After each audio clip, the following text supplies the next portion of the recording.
ప్రముఖ యూట్యూబర్ బయ్యా సన్నీ యాదవ్ కు ఊహించని షాక్ తగిలింది.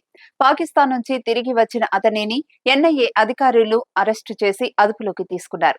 అయితే యువతను పెడదోవ పట్టించేలా బెట్టింగ్ యాప్స్ ప్రమోట్ చేసినందుకు గాను ఆర్టీసీ ఎండీ సజ్జనర్ ఆదేశాల మేరకు మార్చి 22న బయ్యా సన్నీ యాదవ్ పై సూర్యాపేట జిల్లా నూతన్కల్ పోలీసులు కేసు నమోదు చేశారు.